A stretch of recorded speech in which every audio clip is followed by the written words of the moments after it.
Welcome to MMA on the Rocks. My name is Bill Welger. You are listening to episode 148 of the podcast. Today is Friday, July 12th. I am here at Matt Arroyo's Gracie Tampa South, and I am joined by the Ultimate Fighter Season 22 alumni, the King of the Cage lightweight champion. Yeah, I have that correct. Right. And soon to be on Dana White's Contender Series. It used to be Tuesday Contender Series. Now it's just Contender Series. This upcoming week, Billy Quarantillo. Billy, thank you thanks for having me, man. Taking time out of your camp. I know you're a busy guy to talk to me a little bit about some MMA and some other things. How you feeling? How's the training going? I feel great, man. Training's been good. No serious injuries. Weight's good, and I'm ready to go. Leaving here in a week, so I'm super excited about this. Nice. Keep it simple. Everything just kind of lining up, just flowing into fight week. Yeah. We've had so this is my 28th fight. I think 27th or 28th fight. With like the amateur fighting, Muay Thai, boxing, and pro fights. So yeah, I've gotten it down pretty good where I know where I should be in terms of like my weight cut, in terms of like what type of training I should be doing, who I should be training with. Sure. So yeah, it's kind of just going through the motions at this point, just getting ready, and I'm in the best shape of my life. So it's go time.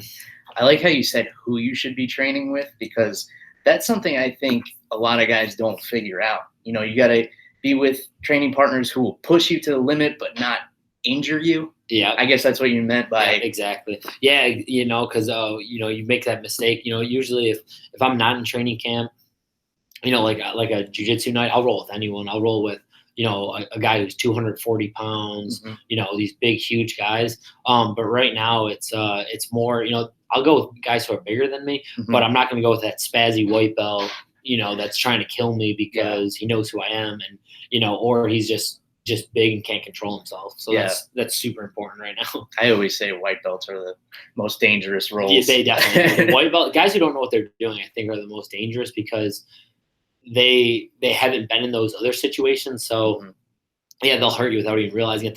They fall weird. They'll use all their energy in the first minute and then they'll be gassed out after. But that 1 minute's pretty intense. Yeah. And flailing elbows and knees. Yeah, knees and elbows and they're just body on top of you. Yep, totally. I always say give me 10 black belts any day over somebody in their first week. Yeah, that's kind of who the focus is on. My opponent's gonna be a black belt. So right now the focus has been guys a little bit bigger than me, a little bit stronger than me, but high level. So brown belts and black belts, guys that move like black belts, Sure. that they do the right thing. And I just figure out, what to do against those guys, which I do really well. I'm a brown belt myself, so I do pretty well against the black and the brown belts, but those are the guys who give me the best looks right now. Yeah, for sure.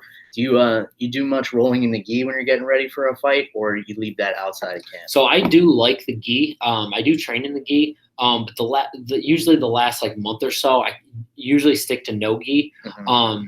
We have enough classes in no gi. I usually roll about 3 times a week, and then we also do a technique class where like it's just me and Arroyo and a couple other guys where we do like cage drilling, mostly like MMA rolling. Okay. And then we also spar, and when we spar, it's everything. So you get some rolls there too.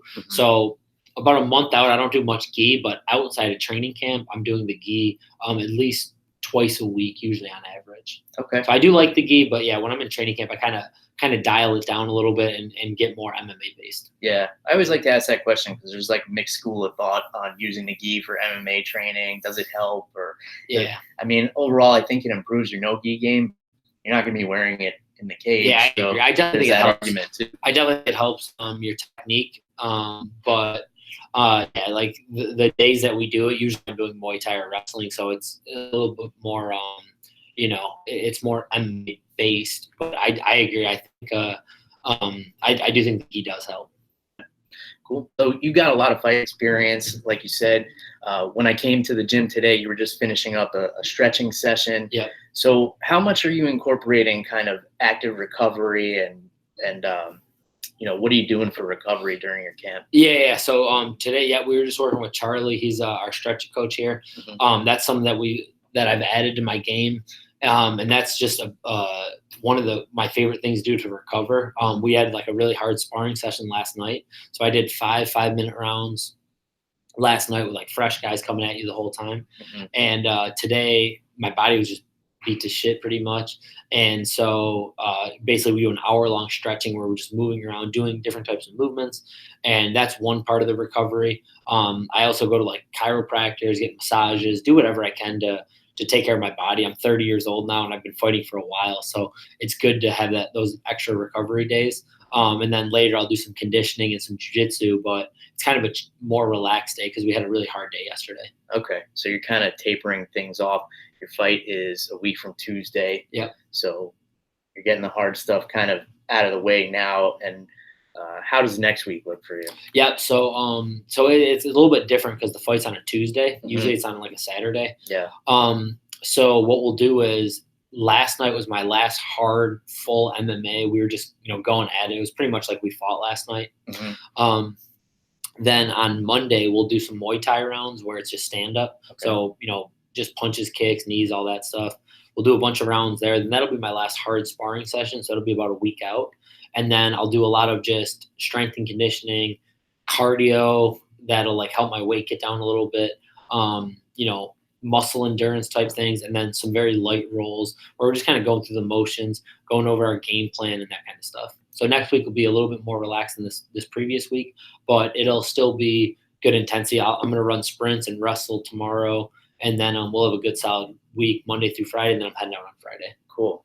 I'm exhausted just hearing about Yeah, a lot of stuff going on. Like, and this is what I feel like works best for me. Everyone's different, but we've done it a bunch of times. I've done it the wrong way where like we'll go super hard right until the fight and you're all banged up. And then I've done it where, you kind of take the week off, and I don't really like that either. I like to stay pretty active, but you just don't want to get injured. And I've seen a lot of guys on this Contender Series either go into the fight injured or they have to pull out because of injuries. Yeah. And I just want to make it there at least 70, 80% full, health wise. And that'll be good enough for me. I don't want any broken bones or any cuts or anything like that at this point. Yeah, that wouldn't be ideal. Yeah. So I want to get to the Contender Series, but I want to rewind a little bit. So You and I have a lot of mutual friends and acquaintances because we train in the same network, but this is actually the first time for listeners that we're actually having a conversation. Yeah. We're doing it live on the internet. Yeah. It's a fun way to do it. So something else you and I have in common, we're both from New York and transplanted to Florida, but you're from Western New York, Ransomville. Yeah. Did I get that right? Yeah. Ransomville. So Ransomville is a really, really, really small town. And Lewiston is the other town that like I basically went to school at. So Ransomville is an even smaller town. Lewiston, New York, and that's right outside of Buffalo. Mm-hmm. So when you think of like New York, obviously people think of the city, like Long Island, that type of stuff. So it's about 6 hours away from there. It's actually right on the Canadian border, like right where like Niagara Falls is, like the actual falls. And it's a really small town, and it's way different than the city. Yeah. So how did you end up here in Tampa? So I ended up here because my sister, she's a few years older than me. She moved down while I was still in high school. Mm-hmm. She went to the University of Tampa, and I would come down and visit her every now and then. And I just loved it. It was a beautiful place, and I liked it a lot about it. And then right after high school, I got into training. So I started doing some jiu-jitsu, and I went to an MMA gym, and I was training a little bit. And I realized I wanted to move down here. I would visit. I just liked it so much. And I was finishing up college. I got my associate's degree. And while I was finishing that up, I wanted to decide basically what I wanted to do next. Mm-hmm. And there wasn't really a lot going on. It's a very small town, not a lot to do, really cold in the winters, of course. And so I knew I was going to move to Tampa. I was going to go to USF. Like that was my plan to get my bachelor's degree. But when I came down here, I heard about Matt Arroyo from The Ultimate Fighter, and from my sister actually knew him and a guy named Paul Barrow, who they went to UT together. So she's like, yeah, I know these guys that do MMA, and I knew who Matt Arroyo was. So I came in and I came to Gracie, the original Gracie Tampa South, or the one that I went to. This is in 2010. Okay. And then I also went to USF. USF was giving me a ton of problems because they basically all my associate's degree, all my credits, I wanted them all to transfer, and only like half of them were going to transfer. And then also they said, since I wasn't a resident, I was going to have to pay a lot more money. So they basically said, if you wait a year, it's going to be like half off. Okay. And I really liked the gym. So I was like, you know what, I'll take a year and just train. And so what ended up happening was I moved here, started training full time. And then I just realized I just wanted to do that. And I figured I'd go back to college if I wanted to. But the rest is kind of history. After a few months, I started taking fights. And, I just started going from there. And I've had, 26, 27 fights since then. Do you think if you were able to enroll in college right away, you might have taken that route and only been training part-time? Or definitely, possibly. Yeah, certainly. And I'm really glad I didn't because I pretty much paid off my associate's degree as I went. Mm-hmm. So I never went into like any serious debt. Yeah. And I was planning on basically taking out a big loan, going to college and training. Instead, I just got a job. I was working as a cook at the time at a golf course. And so I would work there and then train full time. And then when it was time to, I basically had my residency, I just wanted to keep, I felt like I was on the right path, and I'm glad I did right now. Yeah, well, you're definitely in a good spot now. Yeah. So the Tuesday Contender Series, or Dana White's Contender Series, I think they changed the name, but I'm not positive on that. So your last couple of fights, you've been headlining championship fights, sold out crowds. Yeah. This fight is going to be a much different scenario where it's kind of a quiet environment, which you have experience with on The Ultimate Fighter. But, your last couple of fights have definitely been a much different environment. Is that going to affect you at all, or are you just totally zoned out when you're in there? Yeah, I don't think it's going to affect me as much as some other people that it could, because I do have that experience. Mm-hmm. It's a totally different environment, like you said. My last, since The Ultimate Fighter, every fight has been the main event. Like you said, sold out crowds, usually in like my hometown or in Tampa, which is, like my adopted city. So it's been a loud crowd. They've been going crazy. And to go into that silence, it's definitely different. It's like almost awkward. Like it's like quiet, and like you can hear your corner guy, they can hear him. You can hear like a pin drop. I do have that experience on The Ultimate Fighter. I fought there twice, and I watched, at least 10 fights where it was quiet and you just watch. So it's definitely a different environment, but I'm prepared for it. I feel like with my experience, I think it kind of favors me a little bit, because I have gone through that before. I fought in front of Dana twice now. I fought in front of Conor McGregor and Uriah Faber and all those guys. So I think the experience of doing that definitely plays into my favor. For sure. Yeah. So your opponent, Camuelo Kirk, Brazilian Jiu-Jitsu black belt. He's never been finished. His only losses are decisions, and he's finished every opponent he's had a victory over. So without giving away too much, what are your thoughts on this guy? Yeah, I mean, all those things excite me. That's what makes you. That's why I got into fighting. A lot of these guys, they go out and like they find the fights that are easier fights and that they know they can win. And I've had fights like that where I felt like I had advantages. It's actually a lot harder to train for that. If you think you're gonna win, you go to the gym and you're like, what am I, why am I doing this? I know I can win this fight. But a guy like this where he's a killer. He goes out there and he's looking there to take you out. He's finished all of his opponents. So it's easy to wake up early in the morning and train hard for this guy. And not being finished before gives me huge motivation. I want to go there and be the first one to finish him. I like that. The last guy I fought never got knocked out before, and I was able to knock him out. And this guy has never been submitted or knocked out. So I feel like if I can do one of those, like go out there and get the finish, it's going to be a big deal. It's going to be a good accolade for me. And in front of all those people, it's going to be a big deal to go out there and finish that guy. And that's obviously the game plan is to take him out. Yeah, take the finish however it comes. Yeah, it doesn't exactly. matter if it's a knockout or a submission. I think I have the ability to finish him. If he wants to stand and strike with me, I think I can find that big punch or kick. Or knee. And if it goes to the ground, I feel like I have a lot of weapons that he hasn't seen before. I'm able to submit a lot of people in training. And whether it's on top or on bottom, I think, I have a lot of weapons going into this fight, so it's super exciting. For sure. So the way I would describe your fighting style for anybody who's never seen you fight before, a lot of people listening to the show maybe haven't seen you fight before. And if you haven't, I definitely encourage you to Google Billy and look up his fights. You're a grinder, man.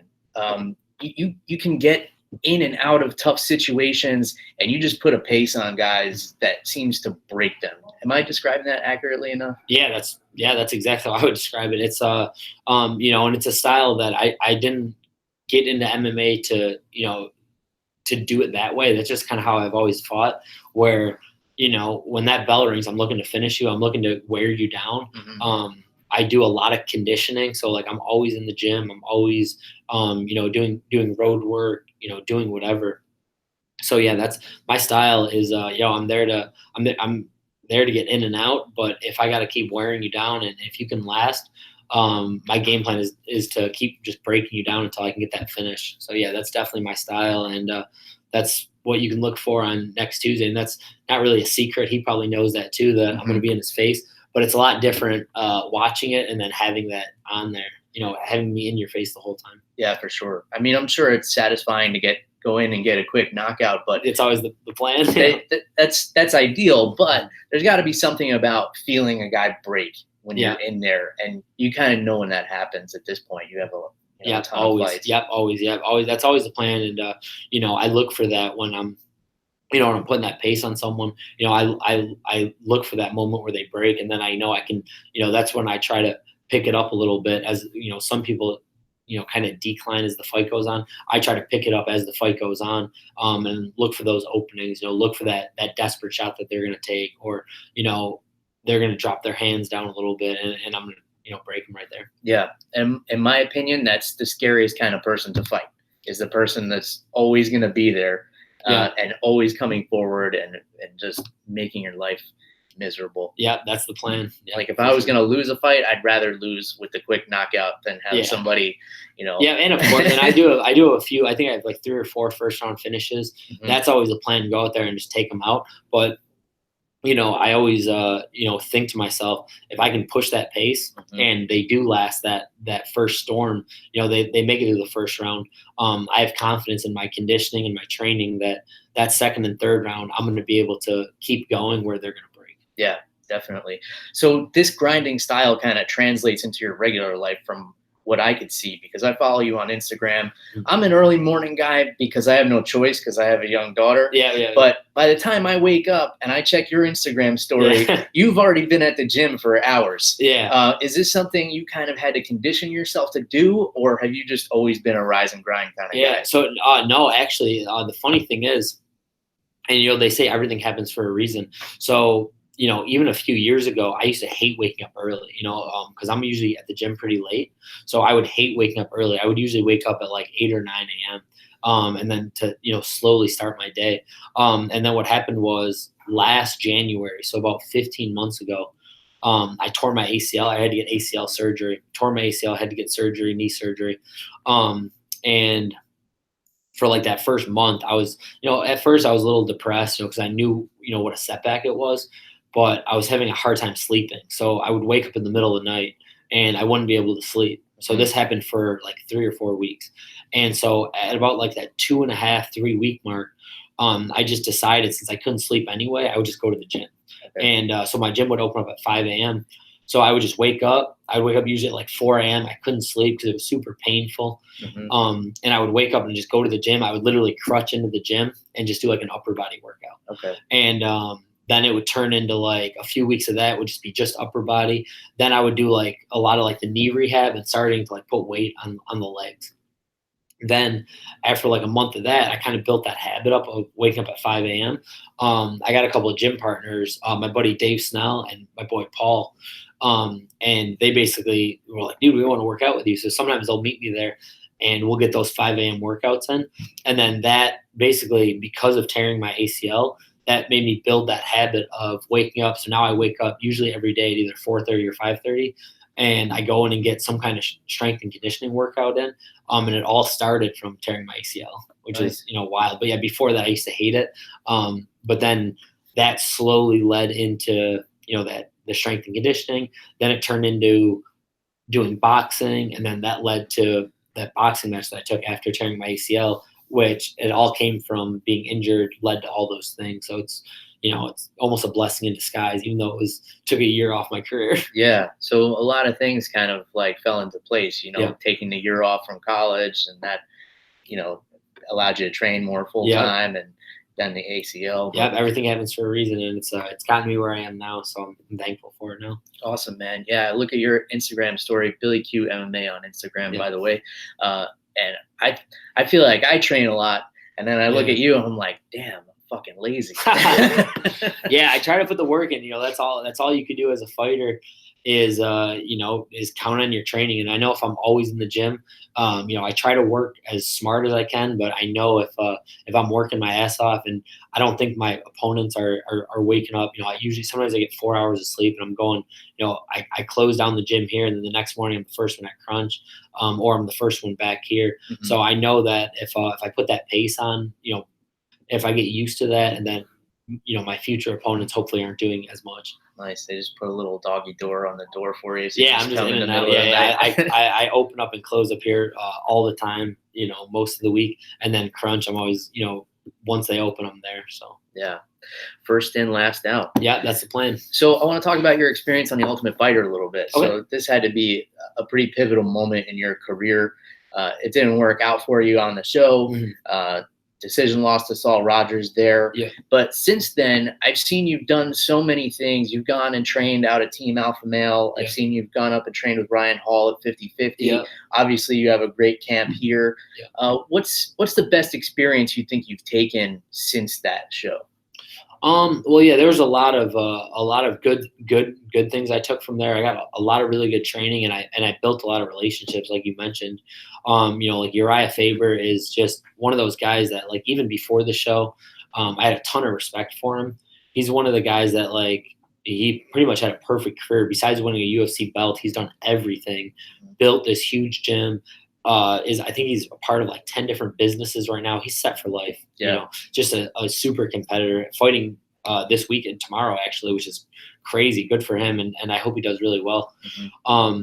Building the relationship with him, building the relationship with a lot of the guys at Team Alpha Male. That's always a gym that I feel like I can go to and be really comfortable with all those guys. The relationship with Ryan Hall. Ryan's a great guy. Smart, one of the smartest martial artists that I've ever been around. He talks about stuff that, like, you wouldn't even think about, and just being around him, talking to him is, as valuable as training with him. So those are some of the big guys. The rest of the team, everyone was awesome. Like, I still talk to a lot of the guys, pretty consistently. And then losing that fight to Saul Rogers, the way I lost, it just opened up a lot of eyes. It just opened up a lot of things for me to work on. You learn more from a loss. I truly believe that. And a lot of the things that I knew I had to work on were my wrestling, of course, my strength and conditioning, eating the right thing, my nutrition, just being better, because at that level, you can't make any mistakes. If there's any holes in your game, you're going to get exposed, and you're going to be exposed in front of a lot of people. So as good of as experience as the whole thing was, I think I needed that loss to kind of go back to the drawing board and really focus on the holes in my game. Mm-hmm. And since then, I've almost had as many fights after The Ultimate Fighter as before. I was 6-1 before. Since then, I'm 5-1 MMA, and then I had that boxing match. So I'm pretty much 6-1. After that too. So I'm pretty much doubled my pro experience. And I'm a whole different fighter than what I was before, with a lot of those holes in my game have been patched up. Yeah. So there's probably going to be a lot of people, maybe hardcore fans, who remember you from the show, and they're going to be seeing you on this Contender Series. What would your message be to them? Like, why should they tune in for this? Yeah, well, they're going to see I'm a whole different animal. My strength and conditioning has been through the roof. I didn't really lift a lot of weights before that. I just did a lot of martial arts, jiu-jitsu, Muay Thai, wrestling, all that. But now I do a lot more strength and conditioning.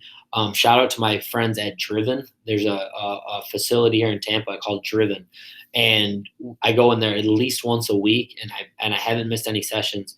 And they helped a ton with my knee rehab. Mm-hmm. And then since they did such a good job with my knee rehab, I just stuck with them with strength and conditioning.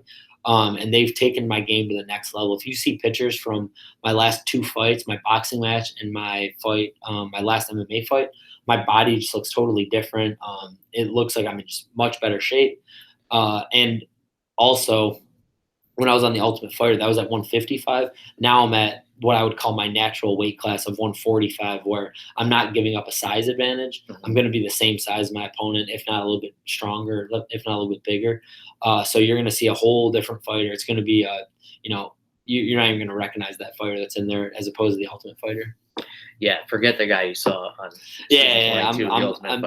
I'm different than then. I was good back then. I won my first fight, and I felt really comfortable training with a lot of the guys that were on the team. Like, I felt like I was doing well against a lot of the guys, but there was definitely some things missing. I was I was 26, I'm 30 now. So that experience and just the rounds that I've gotten in and just the hours I've put in since then, I think now is the time where I am ready for the UFC, where back then I had some holes in my game. Yeah, 4 years is a huge difference. That's a college degree. Exactly. Yeah, I got my degree in MMA in the last 4 years. There you go. For sure. And has anyone ever told you look like a cross between Channing Tatum and Mark Wahlberg? Yeah, they were joking about that. So the story behind that, they gave us that huge questionnaire before the Ultimate Fighter. Yeah. And I forgot what the question was, but it was like something like, do you resemble someone, or like, what do people? And I took that whole thing as like a huge joke, and I was just messing around on it. Yeah. And it was probably 25 pages long. Uh-huh. And one of the questions, I was just joking around. I was like, yeah, people think I'm a cross between Channing Tatum and Mark Wahlberg. And sure enough, they used that part on the show, and they were like joking about it and laughing about it. And we all had a good laugh about it. And after the show, people were like joking, calling me Channing Wahlberg, that I think Faber quoted me with. So on Dana White's Contender Series, I was kidding with them. I was like, Channing Wahlberg's back. It's like Channing Wahlberg 2.0. Yeah. So it's I'm excited to bring that back. It's all fun. There are definitely worse nicknames. Yeah, exactly. And we were just messing around with it. We were having some fun. Yeah. So you can't take yourself too seriously. Yeah, because most people won't take you seriously. So exactly, you can't take yourself seriously. Yeah. But speaking of which, not taking yourself too seriously, I heard something, or I read it somewhere, that your audition for the Ultimate Fighter, which for those who don't know, you do a 90-second striking demo and 90 seconds of grappling.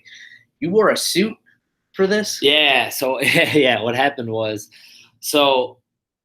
basically going into the Ultimate Fighter, the tryout, they're looking for people to be on a TV show. Mm-hmm. So basically what my understanding was, you do like, I think it was like a 1-minute grappling match, and then like a 90-second striking session.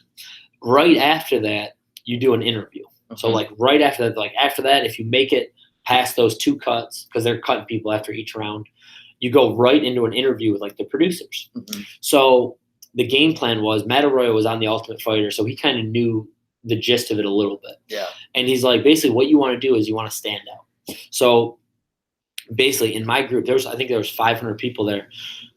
In my group, I noticed, and basically everyone's getting ready for the grappling, and you look around and everyone's wearing the same shit. So every single person there is wearing a rash guard and shorts. Like, they're wearing their sponsors, they're wearing their shorts, and everyone looked the same. Yeah.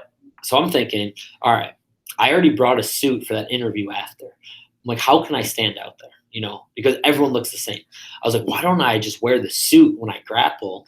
And then when I go right to that interview after, I'm going to have my suit on and I'm going to be more professional. So that's ended up what happening was, I had they basically called me out for the grappling, and they're like, all right, Billy, they called out the guy I was grappling with, and he runs out, and sure enough, he had a rash guard and shorts on like everyone else. And and Billy Quarantillo, and I run out there and I had my suit on, and they were like in shock. Like, are you going to roll like that? I'm like, yeah, I'm fine. And I just played it off like it was like a normal thing. And we smack hands and go. And the kid was pretty good. We had some really good scrambles. Neither one of us submitted each other, but it definitely just stuck out because I was the only guy wearing a suit. Yeah. So I think the combination of that and having a good record, I was 6-1, I think, with 5 finishes.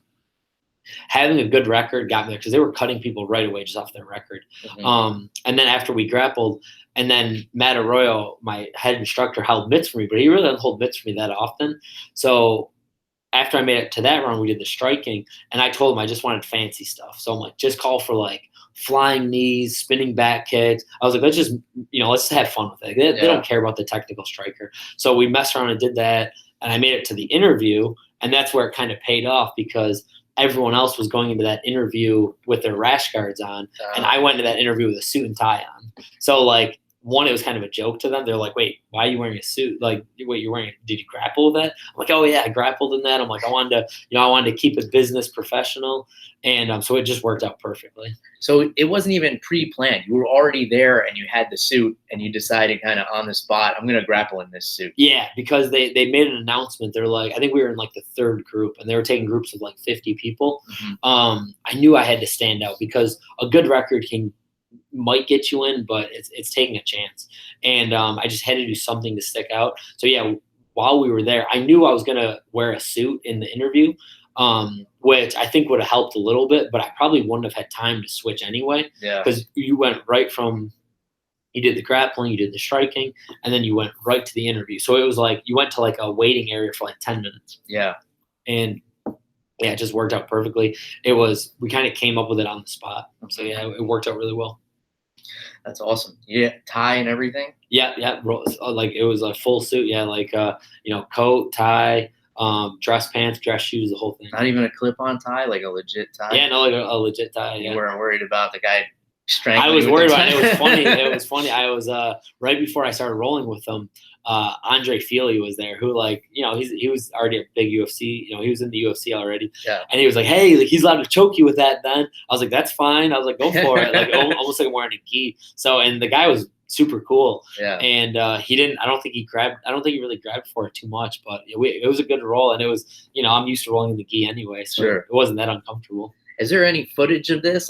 Why wouldn't they release a video of you rolling in a suit? I don't know. That's a good question. show? I mean, there was definitely cameras there. I've never seen footage of it, but it's definitely out there somewhere. And I was just making sure, I'm like, I just can't let this guy submit me. And he got in a couple of good positions, but luckily it was a quick roll, and we went back and forth. So it was a good roll. All right, so the producers of the Contender Series, let's find this fucking footage. Yeah, and show. Maybe they'll have it. Maybe they'll show it. Maybe they'll show it next week. Yeah, let's see Billy rolling in a suit.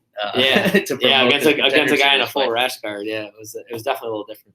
So on this show, it was Uriah Faber and Conor McGregor were the two coaches. They tried to push a USA versus Europe kind of feud. Was there really like that tension that they were trying to put up? Because it seemed like they were trying to take that angle, and then it kind of fizzled out towards the end, and it kind of just wound up being all about the fighting. But yeah, did you feel it when you were there? So I feel like there was the Ultimate Fighter has been around for a long time, and about halfway through it, I think like season 10, it switched. They basically, the people in charge switched. Mm-hmm. So they basically did that on purpose, where they wanted it. The first few seasons, they wanted it to be like a circus act, where like everyone's getting drunk and people are fighting outside the house. And I think the last few seasons, they want it to be a little more professional and show people that fighters, are regular people that, aren't like just like barbarians or like crazy drunks. Yeah. So I don't think there was too much of the rivalry for a couple of reasons. One reason, there was a little bit of a language barrier. Some of them didn't really speak English that well. Okay. So it's hard to kind of feud with people who don't speak English. Sure. You don't even understand each other. The other reason there wasn't too much of a feud was because we're basically training. You train twice a day for 2 hours a day. So when we go and train for our 2 hours, they're home, and then when they go for 2 hours, we're home. So there's 4 hours right there, plus a half hour each way. So it's at least 5 hours we don't see each other during the day. Yeah. So we pretty much didn't see each other that often during the day. The only time we would see each other was a little bit in the morning, and sometimes they would sleep in because we had to go to practice first. And then at nighttime, where sometimes we would be sleeping already too. So we really didn't see each other as often as you think. And all the guys were pretty mellow. Conor McGregor was the only one where he was just a wild animal. Yeah. which was entertaining. Is he on all the time, or is he kind of chilled out? And that's the first question everyone asked me. Like, is Conor McGregor an asshole? Like, is he really like that? And at least for the show, because every time we would see him, he would walk in and it would always be him, and it would be Faber and like the rest of the Team Alpha Male guys.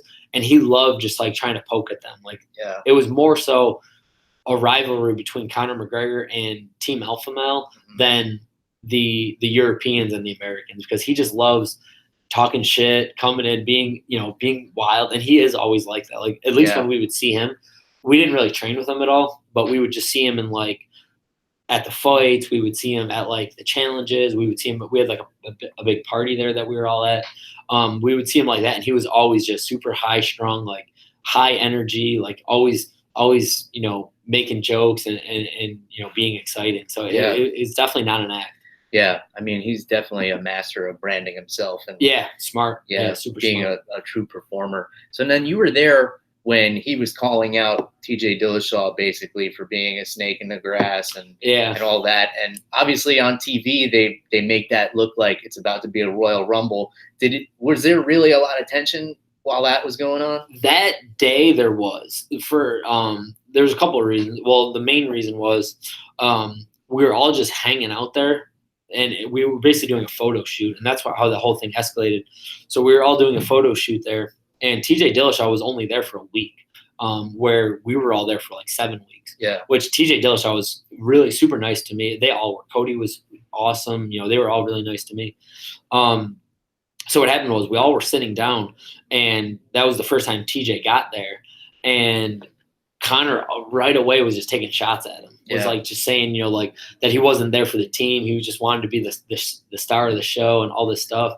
And while we were waiting for this photo shoot, which this happens a lot, where like they'll bring you in and they'll set everything up, and it'll take an hour to set everything up. So we're all literally just sitting there, and he's just chirping nonstop. Like, and it got to the point where like he was talking, smack about TJ, but then it like turned over to like, that's your teammate. He's a snake, and you're a snake, and this, and it's just like, oh my god.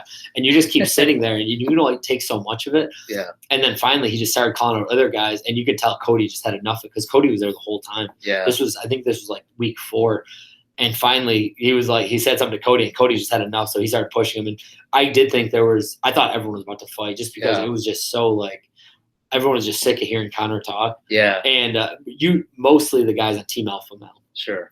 The guys on the show and their guys, we didn't really care as much, but he was kind of taking shots at them. Yeah. And, you can only take so much of it, and they're all fighters at the end of the day. So it was that day there was about to be a fight. The rest of it, most of the time, it was Faber and Conor kind of going back and forth. It was kind of like a joking manner. Yeah. And we would hear stories because we were stuck in the house, but we would hear stories about them going out and partying together. So like their whole teams would go and party. Oh yeah. Because they were stuck in Vegas too.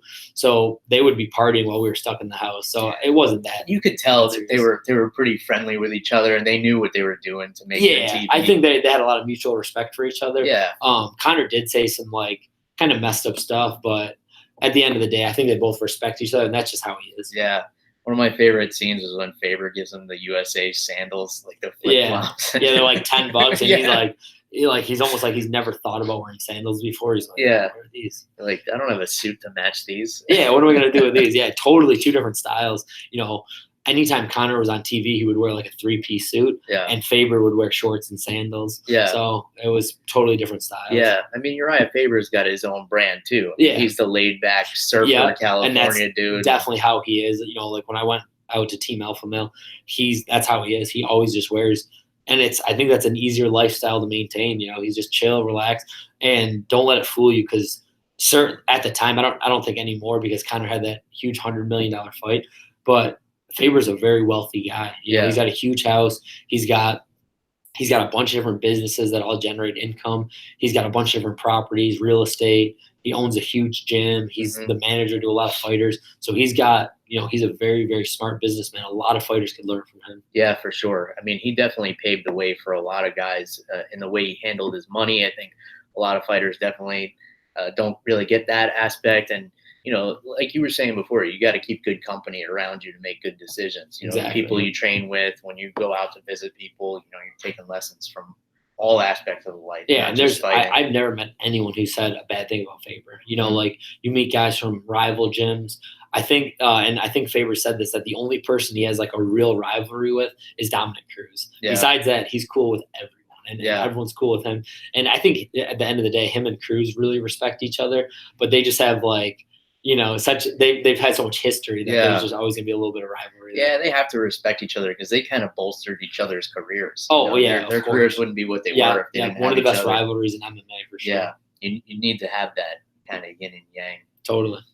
So you're talking about Faber and Conor out partying. I know you're not consuming alcohol because you're in fight camp, but What's Billy Q sipping on when you're outside of camp, or what are you going to be celebrating? Oh man, so that's we talked about this a little bit before the show. So yeah, I don't drink. I don't really drink anything when I'm in training camp. So like I thought this fight was going to be July 3rd, but now it's pushed back to July 23rd. So I haven't drank. Like I haven't had like a night out drinking probably in like 3 months. And the last time I had a beer was probably a few months ago, or probably like at least a month and a half, 2 months ago. So yeah, what I'm sipping on. So I like to drink. So we live in Florida. Obviously, it's hot as shit. Yeah. So I drink Corona Lights, and I used to get all my friends like, "Oh, Corona Lights, oh, that's gay," or whatever. And I never let it bother me. I don't know what it is. I like the lime. I like the Corona Lights. It's a light beer, so I could drink like 20 of them, and it's always hot here. So my go-to drink is Corona Lights for sure for beer. Wine, I'll sip on a little bit of wine here and there, but not as much. But usually a little bit of red wine, with dinner sometimes. And then drinks, I usually like I'm a big Crown Royal Captain Morgan, so I like a little bit of rum. Captain Morgan is like usually my go-to. Like a Captain and Coke is nice. Shots of Crown, shots of whiskey. Sometimes I'll do tequila if we're gonna get crazy. So yeah, that's usually what I'm drinking. And I am usually like growing up, there'd be a lot of guys like my dad and like some of his friends. They would like work all day and they would have like a couple beers. I don't really do that as often. I really don't do that. But what I will do is like on the weekends, I'll go out and drink, and get after it and get pretty wild. So I'm not like a casual. I will have a beer here and there, but usually like if I'm going out, I'm gonna party and I'm gonna drink like 10 beers instead of like 1 or 2. Yeah, I got you. So you definitely go hard in all. Yeah, exactly. Well, and I feel like I gotta make up for it, because I'll go. So I already had a fight earlier this year, and I took like basically from like the end of December to like the end of February. I didn't drink at all. So like 3 months off, super healthy, eating super clean, no drinking. So I already took 3 months off there, and then I've almost taken 3 months off, this year. So I only drank for like a month this year, maybe like a month and a half. So yeah, I'm super strict when I'm in training camp, and then outside of training camp, I definitely let go, and I'm a lightweight because I don't have that consistency, so it doesn't take much. I'll have a few beers and a few shots, and I'm pretty well off. Well, you're a featherweight now. Yeah. I'm a lightweight in terms of drinking, and I'm a featherweight in terms of fighting. Yeah. So I'm pretty much a featherweight in terms of both of them now. Yeah, I got you. Yeah. Cool, man. So Vegas, you're going to be letting loose. You could have had that 4th of July big party, like probably out in Vegas. That would have been fun, yeah. So I was supposed to fight July 3rd, and that would have been fight week too. So like everyone in the UFC was out in Vegas. Everyone was partying, I'm sure. But I'll make the most of this one. I haven't really gone on any big vacations yet. Most of the trips I've done so far this year have been like traveling. Like I went and trained with Ryan Hall for a week. We went to that same weekend where I went to Philly and cornered a couple guys. And then I went home to Buffalo, which I always go home. I go home at least 3-4 times a year, which I'll go home in August too. But this will be like a nice trip where basically I'm going to stay there for the full week. I'm going to train for the first few days, fight, get that contract. And then I'll have 3 or 4 days where we can just let loose and party a little bit. I have my girlfriend coming out. My family's coming out, a bunch of my friends. So that'll be a nice little Vegas trip. The first half will be all business, and the second half we'll let loose. And that'll be the first time I can party in the last few months. So it'll be fun. Nice. Awesome. All right. So last thing I want to talk to you about, there's a fight night coming up this weekend. Yep. Germaine to Randamie and Aspen Ladd. A lot of the hardcore fans are complaining about this main event because it's MMA. People complain about everything. People are it's a sport that was built on message boards and forums and people complaining. Exactly. And that's part of why we love it. Yeah, that's the internet. The internet now. People are always just going to complain about everything. But overall, great card. And there's a ton of Team Alpha Male guys that are going to be on that card. And then Ryan Hall, my boy, he's actually fighting Darren Elkins. Really interesting fight. I'm obviously rooting for Ryan Hall. I've never trained with Darren Elkins, but he seems like a really cool guy. He trains at Team Alpha Male. So I'm definitely rooting for Ryan Hall. And then I'm obviously rooting for the rest of the Team Alpha Male guys, especially the guys I've trained with before. Yeah. Benito Lopez was super cool. I met him out at Team Alpha Male. So I'm definitely rooting for him. And then Josh Emmett was with us the whole time we were out in Vegas. Super cool guy. And I was wondering, because he was training with us. That was before he was in the UFC. And I was like, man, this guy could be in the UFC. Yeah. And then sure enough, I think a couple months after that, he punched his ticket, and he's been in the UFC since then. So he's been killing it, punching people unconscious. He's got some heavy hands, heavy hands. And then of course Uriah Faber is making his comeback. Really, really tough fight. But I think he can pull it off. He's had some time off, and some people look at that time off as a bad thing, but sometimes you want that. You want a little bit of time off to recover, get back, get everything back, just work on your technique. Yeah. And I'm sure he's one of those guys that he's always in the gym. He's always training. So I think that's going to be a really good fight. I'm super excited about that card. The main event, it's an interesting fight. I've heard really good things about that Aspen lad. I heard grappling looks really good. So that's a toss up. I don't really have a horse in that fight. Yeah. But the rest of the fights I'm gonna tune into. Ryan Hall is definitely my guy, so I'm definitely rooting for him hard. And then Uriah Faber and Josh Emmett and Benito. I hope all those guys do really well. Yeah, that Ryan Hall fight is so interesting because Darren Elkins is a guy you could hit him in the head with a cinder block and you're not putting him away. And Ryan Hall is this slick jiu-jitsu guy who can finish people at the drop of a dime. Yeah, and it's just going to be interesting to see. And me and Ryan talked quite a bit about this. If what Darren Elkins is going to do, and I don't even think he knows yet. I'm sure he's strategizing it, but it's different when you get in there with someone like Ryan, because even if you get into a clinch with him, or if you get too close to him, and he can attack one of your legs, or you make the mistake of trying to take him down, and you're in his guard, and then you got to deal with that. Yeah. And Ryan Hall's, I'll say this. His wrestling and his striking is very underrated. People haven't really seen much of it yet. Yeah. But if he wants to go and wrestle or strike, he's very, very good. And he works with Faraz Zahabi from TriStar. Okay. So he's got one of the best training camps, one of the best minds in MMA. So I think he's gonna be well prepared for that fight, and I think it's gonna be a very exciting fight, because I think Darren Elkins is one of those guys that is confident enough in his wrestling that he might try to take him down and try to beat him up a little bit. Yeah. And it'll be interesting to see. We'll finally get to see Ryan Hall's guard in jiu-jitsu, which is phenomenal. Or you could see some sweeps or some leg attacks. Yeah. A lot of interesting things that could happen in that fight. Yeah, for sure. It kind of reminds me of the fight last week with Ben Askren and Jorge Masvidal. Yeah, there you have like this awesome grappler, and we're gonna get to see two totally different styles. Can he stop the takedown? But then 5 seconds and it's over. I know it's over quick. So and that's I think that's why everyone loves MMA so much, because leading up to that fight, I think a lot of people were saying that Ben Askren was probably just gonna blanket him and take him down over and over again, and it'll be interesting to see if Masvidal could keep it on the feet, and then he just goes out there and knocks him out right away. And that's it. That's MMA for you. It only takes one shot, and it only takes one quick submission. So anything can happen out there, and especially with those two guys, it's an exciting fight. Yeah. Well, I'm hoping for a quick work for you. Yeah. A week from Tuesday, Dana White Contender Series. Definitely tune in and watch Billy do what he does best on there. Dana White's been all over the place this season. Last week he gave out 5 contracts. Mm-hmm. The week before, 1.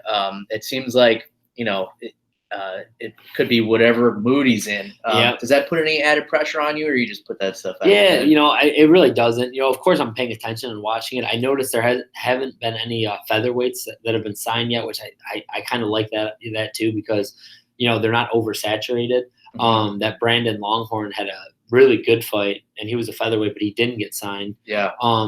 So at the end of the day, it's people are like, is there added pressure?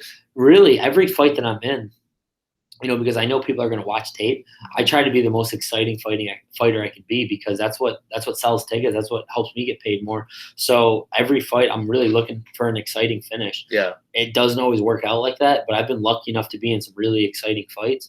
And I think with my style of pushing the pace, trying to knock you out and trying to submit you at all times, I think it's going to pay off, and I think I'm going to be able to find that finish. Awesome, Billy. Well, I'm looking forward to watching the fight. I'm looking forward to talking some more MMA with you in the future. Love to have you back on. Yeah, thanks for having me. Maybe next time we'll do this over some Corona Lights. Yeah, You want to shout out any sponsors or like let people know where to follow you? The floor is yours. Yeah, of course, Billy Q MMA on Twitter and Instagram. Thanks to all my sponsors. You guys know who you are. I got a bunch of sponsors. We're gonna have new T-shirts made soon. No judges needed. They helped me out with all my MMA gear.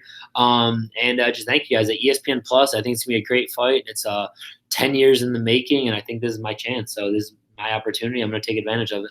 All right, Billy Quarantillo, Dana White's Contender Series. Watch it. Until next time, cheers, everybody. Goodbye.